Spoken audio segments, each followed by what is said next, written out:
The challenge with kind of that latter piece is that having your prospect or customer data only inside the point of sale or in the accounting system is that it becomes really difficult to send marketing and relationship based communications. Hey everyone, Tanner O'Brien back here again. I am the CEO and founder of Benefit Marketing. I'm a senior partner at Action Coach in Central Texas. I'm a master coach. I'm an investor, entrepreneur, all that fun stuff, and a just absolute lover of marketing, finance, and operations.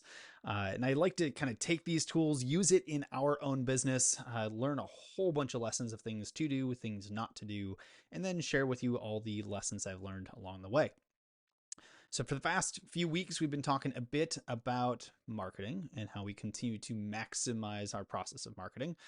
So, I want to share a little bit with you on the permanent list that many of us should have in our own business. So, I'll start with this. Profitability comes from repeat business. So, this was one of the first lessons that I learned in marketing as I began kind of my journey into business. Simply put, we have to invest time and money to buy customers. There's a cost to actually acquiring them. This is why we track that thing called client acquisition cost or CAC. But when we get that same customer to come back over and over again, our return on investment continues to grow. So think about it this way. If I buy a customer for $100, right? I spend $100 in marketing, advertising, things like that to get them to come in the door and they buy something from me. Cost me $100. And they buy from me just that one time and they spend $200. Now, we're going to go for simplicity here. So let's assume 100% gross margin just to make my numbers easy. But they spend $200. So my business then makes $100, right? They spent $200. I kept that $200, but I had $100 to acquire them. So 200 minus 100 gives us $100.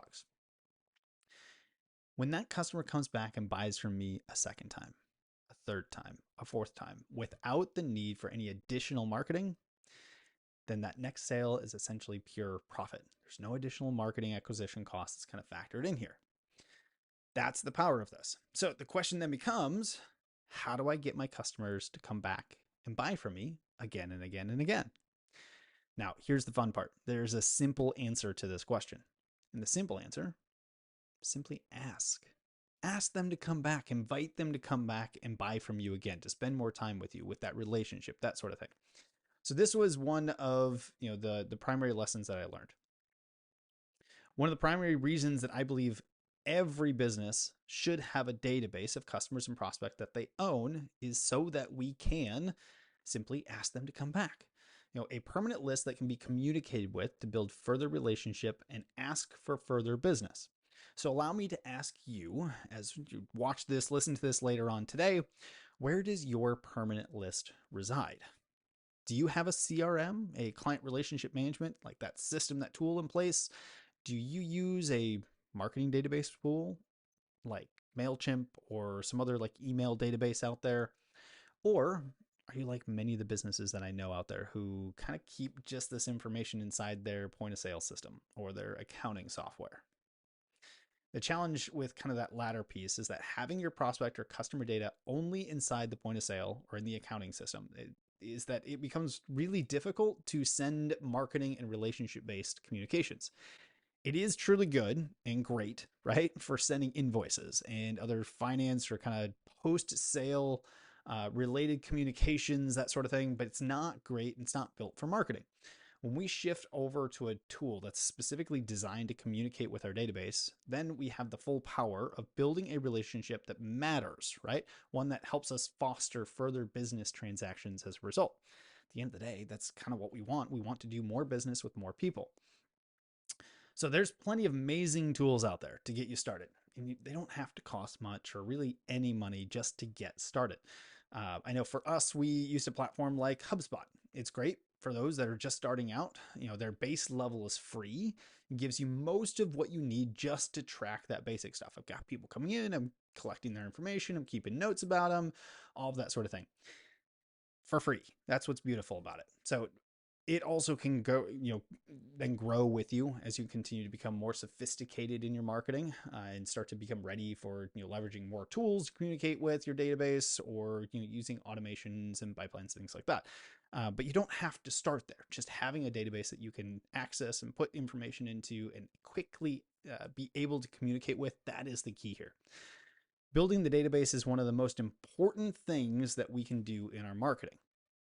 So here's a little bit more on this topic for you to just kind of get you thinking, get you rolling on this process. So Russell Brunson, ClickFunnels, wrote .com and Expert Secrets and Traffic Secrets, things like that. He shares his thoughts on traffic that you own versus traffic that you control and traffic that you earn.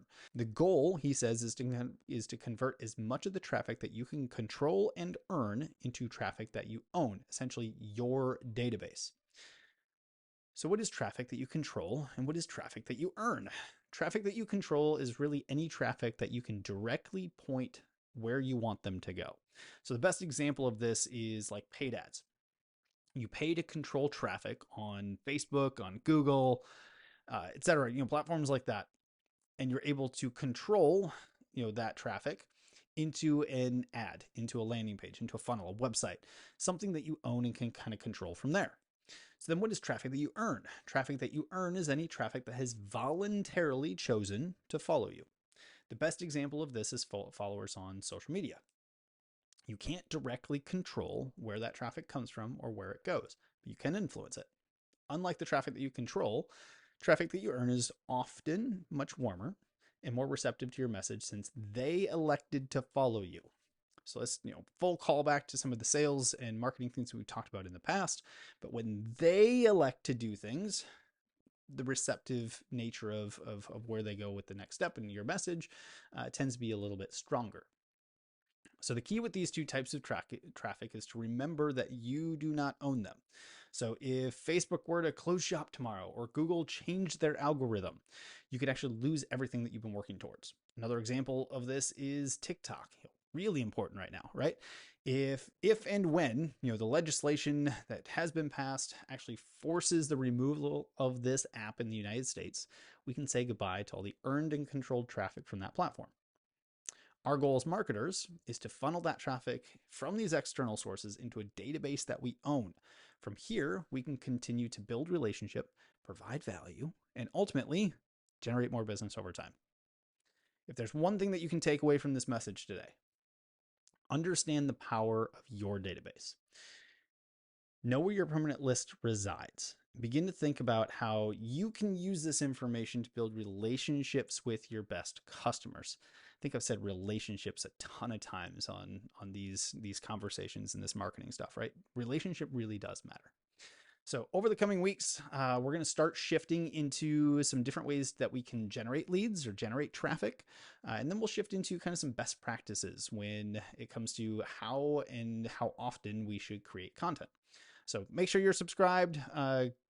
Take some notes here, share your thoughts in the comments on what else you'd like to see from a marketing standpoint. But I encourage you to stay tuned for next week and we'll have some fun continuing to really map out this process of marketing and mastering your marketing for your business.